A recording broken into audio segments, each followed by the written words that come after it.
Ate Lucy, kalipay among gihandong.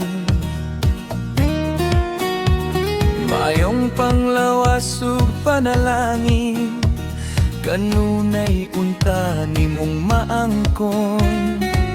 Happy 5th na birthday, Ate Lucy.